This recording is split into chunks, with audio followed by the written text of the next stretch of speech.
comments hadn't blown up, if he hadn't said anything about Eli, they just would have fined him out of principle. We just wouldn't have found out about it. But I still don't have a problem with him saying what he said about Eli. No, that part doesn't bother me at all. No. Nothing he said I watched last night, nothing he said was wrong.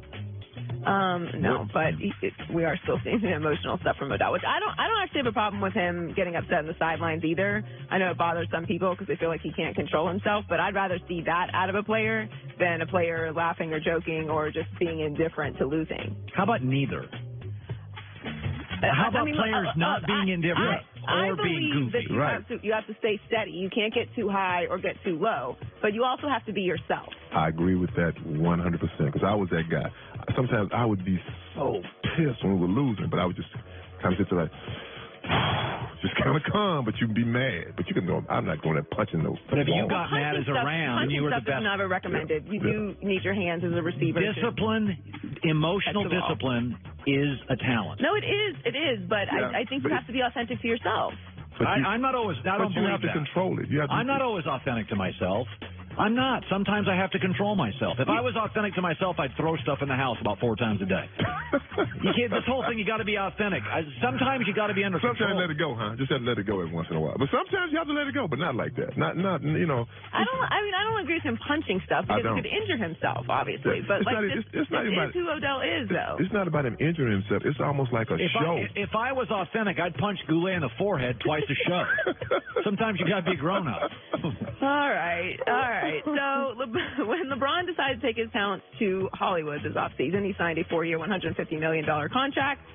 And according to his agent and longtime friend Rich Paul, his decision wasn't based on money alone. Paul told Sam Amick of The Athletic, I think it was important to LeBron that the Lakers are really just starting to build a new culture from the ground up, and he could have a lot of influence on the new direction. Team culture is as important to LeBron as talent, and he knew that Jeannie, Magic, and Rob were just beginning a new era. Rich Paul's right. Culture he's built. This is year one. I said when I came to FS1, it wasn't about ratings. Year one's about building a culture, building a team, building a set, building chemistry, building topics. You got to build. Right now, Lakers' culture right now has been crap for 5 years. He's building a new culture, a way to think. Their culture, in the minds of fans, is all based off of past history of winning. Exactly. The last couple of years have not reflected that. And speaking of culture changes, you can check out this new mural that's being put up in downtown L.A. It'll be a little difficult for vandals to destroy this one. I think we have the video of this. There we go. So I guess this is being put up for Lakers opening day. Now it seems as if this is like a paid mural. Yeah. They are painting it, but it's 4 beats. Like he's wearing. That's going to be tougher for non-trapeze artists to get up there. I mean, if they're going to do it, they're going to do it. But it's good to see LA finally embracing their new superstar. Yep. Finally, as everyone is fully aware, wine is a wonderful thing. It's the nectar of the gods, at least in my opinion. According to Draymond Green, it also apparently helped start the Warriors' dynasty. He told ESPN that my favorite Steph story goes back to the beginning of all of this, right before our first title. We're in Cleveland, down 2-1 in the first finals. Steph was struggling, so I took a bottle of wine to his room. Just me and Steph in his room, crushing a whole bottle of wine, and we won the next 3. See, Colin? Draymond clearly does not have snake dreams after drinking wine. Neither does Steph. I just read a story this week that drinking a glass of wine is not good for you. That follows 800 articles that drinking a glass of wine is good for you. You know what's good for you? Everything in moderation. How about that? That's what my high school basketball coach, Jim Kahn, we'd win a big game. I lived in a small town. He'd say, fellas, you can have fun tonight. Moderation. Life is best served staying off Twitter and being moderate, not angry, not too goofy.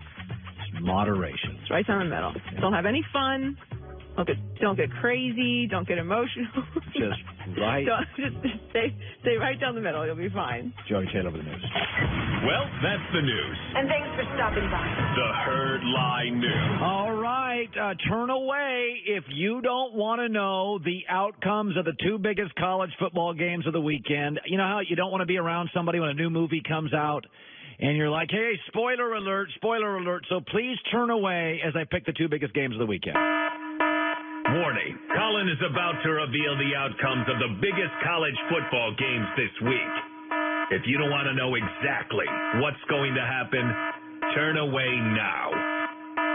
All right, let's start Georgia and LSU. Listen, Kirby Smart's the head coach of Georgia. He's been the one Nick Saban assistant who's been an absolute head coaching home run. You think of it as a defensive guy, but Georgia, for the first time in school history, has scored 35-plus points in all 6 games. They have the second-best scoring in the SEC to Alabama. They right now, along with Auburn, are the only teams that can go toe-to-toe with Alabama, and you think they have a chance to win. Here's the thing. Is LSU is over time. I don't trust Ed Orgeron to guide this to national prominence and at the top of the food chain. By the way, 5 turnovers last 2 games. 6 of their last 7 games against top 5 teams they've lost. I just don't buy LSU long-term going forward with this coaching staff. I think Georgia's got the better staff, so please turn away. Spoiler alert. Georgia wins 27-20. All right, let's talk Michigan at home against Wisconsin. Listen, you can bang on Harbaugh all you want. Here's what I know he's doing well. That defense with coordinator Don Brown is crushing it. They lead college football in total defense. They lead in pass defense. They have a pass rush.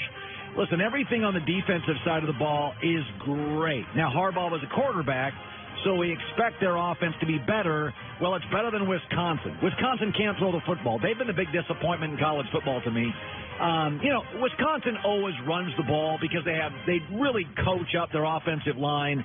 But Michigan's 4-0 at home against Wisconsin, with both teams are ranked. I am getting what I think is an elite coach, the best defense in college football. I think Michigan's defense is better than Alabama this year. I really do. So turn away, please. Turn away. Spoiler alert. Michigan wins 28-20. By the way, I'm not picking Washington, Oregon, because I don't know who's going to win that game. I will tell you my gut feeling. Washington's more banged up than they're letting on. I think Oregon may win that game, but I don't feel great about it. Washington's a little beat up. Oregon, in this spot, it's got a little upset on it. Got a little upset. Washington's the better coaching staff by far.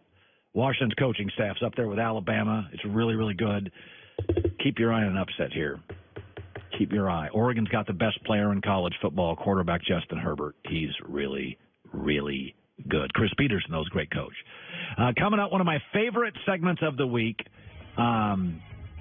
Monday's headlines today with Jason McIntyre in Best for Last. I love this segment.